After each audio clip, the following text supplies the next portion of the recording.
कपड़े को 4 फोल्ड में कर लिया है। ठीक है, ये हमारे 4 फोल्ड हैं, आप देख सकते हैं। ठीक है, 4 फोल्ड करने के बाद हमारी स्लीव की लंबाई हमने रखी हुई है। आपको जितना स्लीव की लंबाई रखनी है आप उतना रखिए। हमें 5 इंच रेडी चाहिए, इसलिए हमने को 6 से 6.25 पे रखा है। हाफ इंच हमने नीचे निशान लगाया हुआ है, ये हमारा फोल्डिंग में जाएगा। फिर इसकी फिटिंग, स्लीव की फिटिंग हमारी कितनी आती है, हमारी 7 आती है। आपकी जितनी आती है आपको उतना मार्किंग करना है। प्लस हमने कुर्ते में 2 इंच का मार्जिन छोड़ा था, इसलिए हमने यहाँ पे 2 इंच का मार्जिन छोड़ा है। आपका आर्म होल जितना आता है फोल्ड करने के बाद इस पॉइंट से ले करके हमको अपना आर्म होल का मार्क करना है। हमारा आर्म होल 18 था, तो हमारा इसका हाफ होता है 9, तो हमने इसको 9 इंचेस पे, देख सकते हैं आप 9 इंचेस पे रखा हुआ है और 2 इंच हमने इसमें लूजिंग मार्जिन दिया हुआ है। ठीक है, अब यहाँ से हमको इसका मार्किंग कितने पे लगाना है वो देखिए। आपको आपका 8वां हिस्सा लेना आर्म होल का। ठीक है, 10वां हमारी कैफ हाइट आती है यहाँ पे 4.25 इंच, तो हमने इसको 4.25 इंच पे निशान लगाया हुआ है। आपकी कैफ हाइट जितनी आती है आपको उतने पे मार्किंग करना है।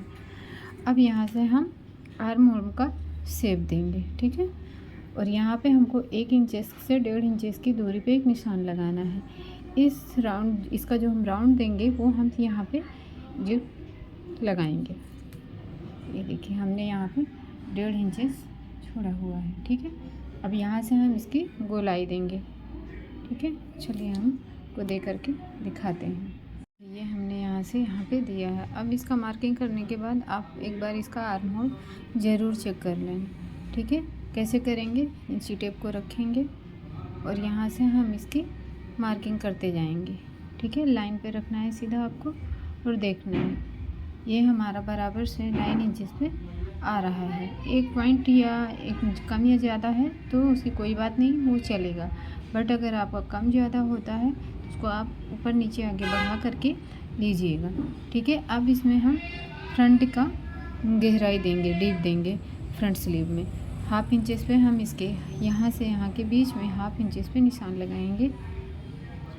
ये देखिए यहाँ पे हम निशान लगाएंगे और यहाँ से यहाँ पे मार्किंग करते हुए हम जाएंगे। ये हमारा फ्रंट का हो जाएगा और ये बैक का हो जाएगा। ये फ्रंट का हो गया और ये बैक की लाइन हो गई। पहले हम बैक की कटिंग कर लेंगे यहाँ से, उसके बाद फिर हम फ्रंट का निकाल के इसकी कटिंग करेंगे। कटिंग करने के बाद हमको स्लीव को ऐसे आमने और सामने एक दूसरे के फ्रंट पे रखना है और ऊपर फ्रंट का मार्किंग कर देना है, जिससे हमें पता चले कि कौन सा फ्रंट का है और कौन सा बैक का है। अब इन दोनों को हम एक दूसरे पे रखेंगे सीधी साइड में। सीधे को सीधे पे रखना है या फिर आप उल्टा रखते हैं तो उल्टे को उल्टे पे रखना। ठीक है, ये हमारा फ्रंट है, हमने इसको ऐसे रखा। अब इस फ्रंट को इस फ्रंट पे हमें बिठाना है। ये बिठाने के बाद सेंटर से सेंटर को कट टू कट मिलाना है। ये देखिए यहाँ पे आप एक मार्किंग कर लीजिए, इस कट को इस कट से मिलाइए, बराबर है। उसके बाद फ्रंट को फ्रंट पे हमने रख लिया है। ये देखिए ये इसका फ्रंट है और ये इसका फ्रंट है।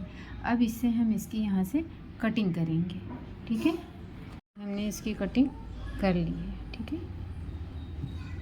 आप कटिंग करने के बाद एक बार फिर से आपको अगर लगता है डाउट है तो इसको चेक कर सकते हैं। ठीक है, कैसे करेंगे, फ्रंट को हम ऐसा रखेंगे एक साइड की और दूसरे साइड के फिर फ्रंट को हम ऐसा सामने रखेंगे।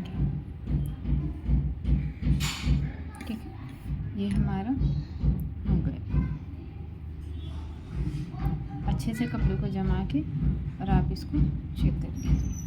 ठीक है, ये हमारा ये फ्रंट हो गया, ये फ्रंट हो गया। दोनों स्लीव हमारे आमने सामने, फ्रंट का एक दूसरे के जस्ट सामने आना चाहिए। ये यहाँ से हमने इसकी गहराई दी। ठीक है, देखिए इस तरीके से हमने स्लीव पे भी लेसेस को, पट्टियों को अटैच कर लिया है। ये हमारा फ्रंट हो गया है दोनों साइड में और ये हमारा पीछे का ये बैक हो गया है। अब हम इन दोनों पट्टियों को, स्लीव्स को अपने कुर्ते में अटैच करेंगे। हमने दोनों शोल्डर्स को जोड़ लिया है, ज्वाइंट कर लिया है। ये हमारा बैक साइड है और ये हमारी स्लीव है। ठीक है, हम इसको फ्रंट में ये हमारा फ्रंट की साइड है जो हमने डिज़ाइन किया हुआ था, और वो हमारा बैक साइड में है। अब हम स्लीव को रखेंगे और स्लीव का मेन पॉइंट जो मिडिल पार्ट है उसको इस कट के साथ में रखेंगे, और इसको फ्रंट की साइड में एक बार मापेंगे और बैक को बैक की साइड में मापेंगे। इस स्लीव को फ्रंट की साइड में अटैच करना है, दोनों स्लीव को, और बैक को बैक साइड में। सबसे पहले हमें क्या करना है, अटैच करने से पहले हमारी जो स्लीव का मिड पॉइंट है इसको इस पे रखेंगे और हाथों से पकड़ के दोनों को देखेंगे कि कहीं पे भी कोई भी बैक या फ्रंट में स्लीव के साथ में बराबर आ रहा है या कम ज़्यादा तो नहीं हो रहा है। उसके बाद में हम इसको अटैच करेंगे। चलिए आपको हम अटैच करके दिखाते हैं। स्लीव अटैच कर लिया है, अब हम इस कुर्ते की फिटिंग करेंगे। ठीक है, ये हमने उल्टा साइड कुर्ते को रख लिया है, और इसके कट टू कट जो हमने साइड पे कट से दिए थे फिटिंग के वेस्ट, हिप और चेस्ट के पास में, उन दोनों फ्रंट और बैक को कट टू कट हम मिला लेंगे और वहाँ पे एक पिनअप कर लेंगे। पिनअप करने से क्या हमें स्टिचिंग में इजी होगा, हमारा कपड़ा खींचेगा नहीं। और ये कट टू कट मिलाने के बाद दोनों कट पे हमने पिन अटैच कर लिया जिससे कि कपड़ा हमारा फिसले नहीं दोनों साइड पे। देख सकते हैं, इसको आप कट टू कट अच्छे से फिक्स कर लेना, ऊपर नीचे नहीं होना चाहिए। और उसके बाद हमने जो फिटिंग का मार्क किया है उसी पर से हम इसकी फिटिंग करेंगे। ठीक है, तो चलिए फिटिंग करके हम आपको का फाइनल लुक दिखाते हैं। ये देखिए, इस तरीके से हमारी कुर्ती तैयार हो गई है, और इस पर हमने सुंदर सी सिंपल और यूनिक डिज़ाइन दे दी है। ये यहाँ से हमने इसको अटैच किया है। ये तैयार होने के बाद ऐसी ये दिखती है। ये इसकी स्लीव, इसका नेक, और ये हमने इसकी स्लीव नीचे की साइड में ऐसा ही कर